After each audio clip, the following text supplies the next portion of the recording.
8 सप्ताह, 8वां सप्ताह है ये 2025 का, और 16 आत्महत्या एक शहर में, कोटा में।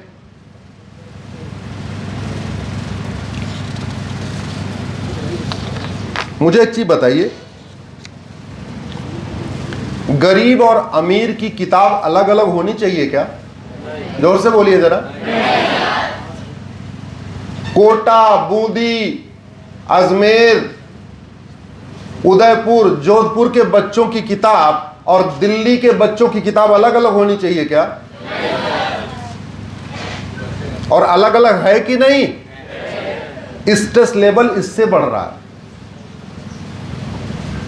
स्ट्रेस लेवल इसलिए बढ़ रहा है कि हमने 1929 में भारत को बर्बाद करने के लिए बनाए गए सीबीएसई बोर्ड को आज तक बदला ही नहीं।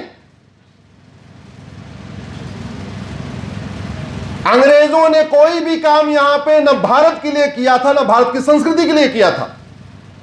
जब आप इस एंगल से देखेंगे कि अंग्रेजों के प्रत्येक कार्यों की समीक्षा करेंगे, फिर पता चलेगा अच्छा मोटिव ये था, हमको दिख ये रहा है। कहते नहीं हाथी के दांत अलग और खाने के दांत अलग और दिखाने के दांत अलग। इस देश में अगर एक रेलवे बोर्ड बना के पूरे देश में रेलवे चल सकती है, तो एक एजुकेशन बोर्ड बना के पूरे देश का स्कूल नहीं चल सकते क्या? अगर वन नेशन वन टैक्स हो सकता है तो वन नेशन वन सिलेबस नहीं हो सकता क्या? वन नेशन वन करिकुलम नहीं हो सकता क्या? शिक्षक के बच्चे की किताब और शिक्षा मंत्री के बच्चे की किताब अलग क्यों होनी चाहिए? मजदूर और मालिक के बच्चे की किताब अलग क्यों होनी चाहिए? क्यों नहीं हम अपने पुराने शिक्षा व्यवस्था पे जा रहे? यह भारत का संविधान तो अभी ये नकली वाला है। असली वाला जो संविधान था, जिसमें 22 चित्र बने हुए थे, 299 लोगों की फोटो थी, जिसकी मेरी अलग पीआईएल चल रही है, अलग मेरी लड़ाई चल रही है, उन चित्रों को वापस लाओ। उसमें पार्ट 2 जो सिटीजन से रिलेटेड है, जो लाके बच्चे हैं उनको पता है पार्ट 2 सिटीजनशिप से है रिलेटेड। पार्ट 2 पे गुरुकुल बना हुआ है। संविधान निर्माताओं ने कहा कि हम जो भारत के नागरिक हैं उनके लिए गुरुकुल वैदिक शिक्षा व्यवस्था चाहते हैं, और कहते हैं picture speaks louder than words. इसीलिए उन्होंने पार्ट 2 के पहले पिक्चर भी बना के दिया, बाकायदा गुरुकुल बना के दिया। आज तक चर्चा हुई क्या? उसका कारण है, एक बार 1950 से आप शिक्षा मंत्रियों की लिस्ट उठा के देखिए, कैसे कैसे, ज्यादा अपशब्द कहना ठीक नहीं है, कैसे कैसे लोगों को शिक्षा मंत्री बना दिया। अरे भाई, गाड़ी ऐसे आदमी चलवाते हैं जो ठीक से ड्राइविंग करनी आती हो, किसी से गाड़ी चलवा लेते। मतलब ड्राइवर अच्छा चाहिए जो एक्सीडेंट न करे, गाड़ी ठीक से चलाए। डॉक्टर अच्छा चाहिए जो ऐसी दवाई दे एक बार में बीमारी ठीक हो जाए। अध्यापक ऐसा चाहिए हमारा बच्चा टॉप कर जाए। लेकिन शिक्षा मंत्री कोई भी चलेगा। ये देश के साथ गद्दारी नहीं हुई है क्या? क्या हुआ ये? उसका परिणाम हम देख रहे हैं, हम देख रहे हैं। इसलिए आज मेरी जो पीआईएल लगी थी, हमने उसमें मांग किया है ये 65 एजुकेशन बोर्ड को मर्ज करिए, भारत में one nation one education board लागू करिए, वन नेशन वन सिलेबस लागू करिए, वन नेशन वन करिकुलम लागू करिए। होगा कैसे उसका रास्ता बताता हूं। होना चाहिए क्यों? क्योंकि संविधान का आर्टिकल 16 कहता है सबको इक्वल अपॉर्चुनिटी मिलनी चाहिए, सबको समान अवसर मिलना चाहिए। इंजीनियरिंग का जो एग्जाम होता है उसका पेपर अलग अलग आता है, सबके लिए कॉमन होता है। जोर से बोलिए जरा। अरे भैया, सबका कॉमन होता है। तुम किसी बोर्ड से पढ़ के आओ, तुम्हारा जेईई का पेपर कॉमन होता है। तुम किसी बोर्ड से पढ़ के आओ, तुम्हारा नीट का पेपर कॉमन होता है।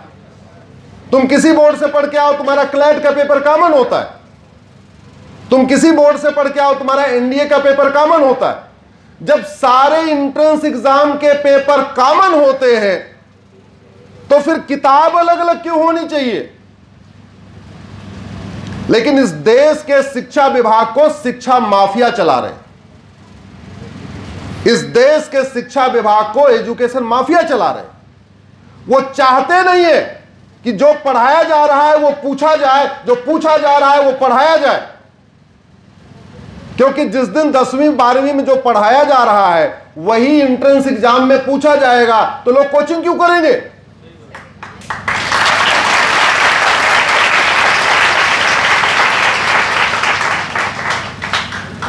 ₹5 लाख करोड़ का बिजनेस चल रहा है आज की डेट में। 5 लाख करोड़ का कोचिंग का बिजनेस, एजुकेशन का बिजनेस चल रहा है। जो हमारे देश में राजा रंग के लिए मुफ्त थी और एक समान थी, आज की डेट में वो उसका इतना बड़ा बिजनेस हो गया है।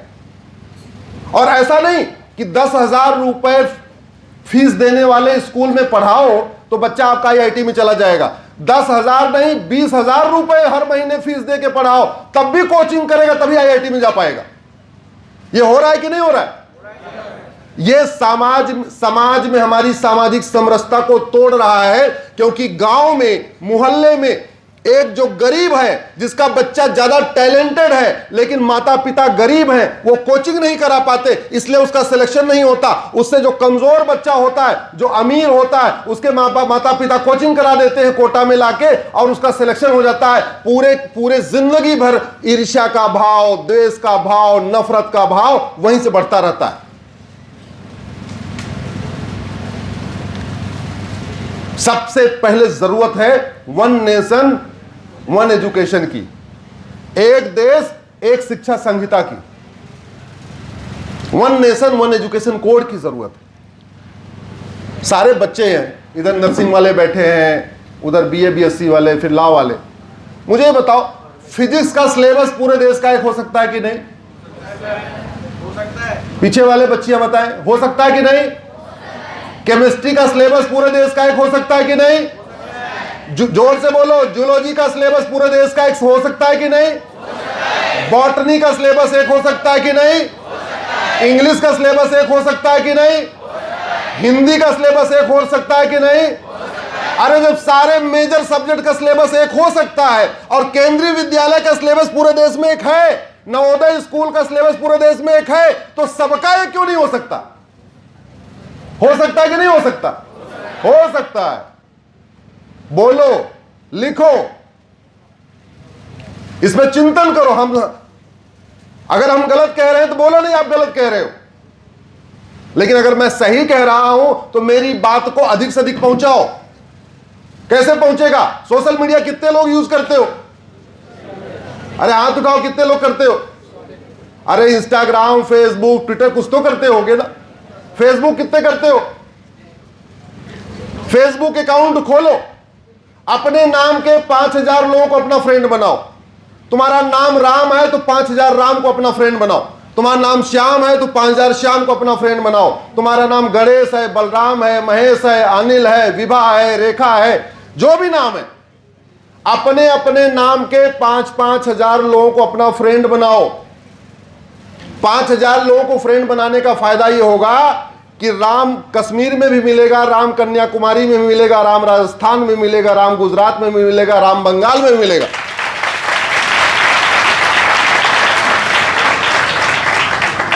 और जब इस वीडियो को अपने फेसबुक पे डालोगे तो कोटा में बैठे बैठे इस वीडियो को डालोगे और भारत के 5,000 राम उसको देखेंगे, समझेंगे, काम करेंगे। जो भी तुम्हारा नाम है, अपने नाम के लोग। हम लोग क्या करते हैं, सोशल मीडिया में बड़ी कंजूसी करते हैं। अपने दोस्तों यारों को अपना फ्रेंड बनाएंगे, बस जिनको जानते हैं, जिनसे फोन पे बातचीत होती है, जिनसे मिलना जुलना, उनको। अरे उनको क्यों बना रहे हो? तुम्हारी फोन पे बात है, तुम्हारे रिश्तेदार हैं, तुम्हारे मिलने जुलने वाले, उनको वर्चुअल फ्रेंड क्यों बना रहे भाई? उनसे तो व्यक्तिगत रूप से मिलो जुलो, उनसे बात करो। अरे वर्चुअल फ्रेंड उसको बनाना चाहिए जो बेचारा मिलता नहीं है। आप कल्पना करिए अगर हमारे देश के सारे युवा इसी तरीके से अपने अपने नाम के। तुम्हारा क्या नाम बेटा? अरे इसका आगे आगे, ये जो इसने सर ढका हुआ है, हाँ, आसिफा, अलसफा। तो भारत में ढूंढेगी तुझे 5,000 अलसफा मिलेंगी। मना उनको अपना फ्रेंड बना ले तो, ठीक है। आप सोचिए, क्रांति आ जाएगी। एक एक व्यक्ति 5-5 हजार लोगों तक मैसेज पहुंचा रहा है।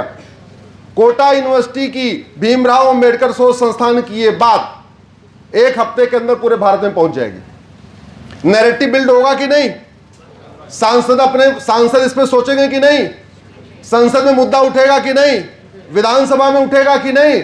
यही ऐसे ही तो करना है, क्योंकि डेमोक्रेसी में डिमांड और सप्लाई होती है, और जब सप्लायर अच्छा हो तो डिमांड करना भी चाहिए। आजकल सप्लायर अच्छा है कि नहीं? जोर से बोलो जरा। जब सप्लायर अच्छा है तो जितनी डिमांड करनी है कर लो, जितनी पूरी कराना है पूरा करा लो। कितनी मौका देख के हथौड़ा मारना चाहिए, ऐसा सुना है ना? लोहा गर्म हो तो हथौड़ा मारना चाहिए, तो करो। यह संभव है, यह बहुत आवश्यक है। इससे सामाजिक समरसता हमारी मजबूत होगी, छुआछूत खत्म होगा, अगड़े पिछड़े का भेद खत्म होगा, जातिवाद खत्म होगा, भाषावाद खत्म होगा, क्षेत्रवाद खत्म होगा, कट्टरवाद खत्म होगा, मजहबी उन्माद खत्म होगा, अराजकता खत्म होगी, अलगाववाद खत्म होगा। बहुत सारी समस्याओं का समाधान भारत में यूनिफॉर्म एजुकेशन सिस्टम लागू करने से हो जाएगा। और कोई लागत आएगी क्या? जोर से बोलो जरा। ये जो मैं कह रहा हूं यूनिफॉर्म एजुकेशन सिस्टम लागू करने में कोई लागत आएगी क्या? तो करना क्या है? ये राइट टू एजुकेशन एक्ट है, इसमें एक शब्द जोड़ना पड़ेगा, इक्वल। तो क्या बन जाएगा? Right to equal education. अभी इसका नाम है शिक्षा अधिकार कानून, इक्वल जोड़ते क्या हो जाएगा? समान शिक्षा अधिकार कानून। यही मेरी पीआईएल चल रही है। अब कुछ लोग कहेंगे नहीं नहीं नहीं नहीं, माइनॉरिटीज को तो संविधान ने बोला हुआ है कि अपना स्कूल चला सकते हैं, तो हमने फिर दूसरी पीआईएल फाइल किया कि भाई माइनॉरिटी को डिफाइन कर दो, जो 1% से ज्यादा है उसको माइनॉरिटी का दर्जा खत्म कर दो। फिर क्या होगा? सबका साथ सबका विकास, उससे आएगा। एक जैसी सोच डेवलप होगी। एक जैसी सोच तब होगी जब भारत के सभी बच्चों की किताब एक होगी, जब भारत के सभी बच्चे ऋषियों महर्षियों को पढ़ेंगे। हमारे देश में रानी लक्ष्मीबाई, रानी दुर्गावती, रानी चिन्नप्पा केवल 3 नहीं है। हमारे देश में ऐसी 500 से ज्यादा वीरांगनाएं माताएं हैं जो उस जमाने में रानी रह चुकी हैं, युद्ध कर चुकी हैं। पढ़ाया क्या? जोर से बोलिए। नहीं पढ़ाया। हमारे देश में उस समय महर्षि चरक थे, महर्षि सुश्रुत थे, महर्षि सारंगधर थे, महर्षि वाग्भट थे। एक से बढ़कर एक फिजिशियन, एक से बढ़कर एक सर्जन। पढ़ाया क्या? जोर से बोलो। ये नर्सिंग वालों को पढ़ाया क्या? इनको भी नहीं पढ़ाया। हमारे देश में वीर महाराणा प्रताप, छत्रपति शिवाजी महाराज, संभाजी महाराज, ऐसे 500 से ज्यादा महान महान राजा हुआ करते थे। उनको पढ़ाया क्या? नहीं। अगर उनको पढ़ाया होता तो बच्चे छोटी छोटी बात पे आत्महत्या नहीं कर लेते। हमारे देश में अगर पढ़ाना शुरू करें तो भरत जैसे 500 भाइयों का आदर्श मिल जाएगा। पढ़ाया क्या? पढ़ाते तो भाई भाई लड़ना बंद कर देते। ध्रुव जैसे 500 से ज्यादा बच्चे मिल जाएंगे। श्रवण कुमार जैसे 500 से ज्यादा महान अपने माता पिता के भक्त मिल जाएंगे। पढ़ाया क्या? अगर पढ़ाते तो घर टूटना बंद हो जाता। ये हमारा जो वृद्धाश्रम बना है, इसको बनाने की जरूरत ही नहीं पड़ती, जो सरकार वृद्धाश्रम बनाती है। बहुत कुछ है पढ़ाने के लिए, हमारे पास भंडार है। जब दुनिया में लोग नंगे धड़ंगे रहते थे तो हमारे पास नालंदा यूनिवर्सिटी थी, तक्षशिला यूनिवर्सिटी थी, जहां कोई दुनिया की सबसे प्राचीन university Nalanda university, Takshashila university. पूरी दुनिया के राजा अपने बच्चों को पढ़ने भेजते थे। फर्स्ट प्रायोरिटी होती थी तक्षशिला, सेकंड प्रायोरिटी होती थी नालंदा। आज हमारे बच्चे जा रहे हैं ऑक्सफोर्ड में पढ़ने, कहां जा रहे हैं। 2 लाख करोड़ रुपए हर साल हमारा केवल स्कूल में चला जा रहा है बाहर। 2 लाख करोड़। हम हर साल 2 लाख करोड़ यहां की मोटी गाढ़ी कमाई विदेश भेज देते हैं बच्चों को इंजीनियर बनाने के लिए, डॉक्टर बनाने के लिए, एमबीए कराने के लिए।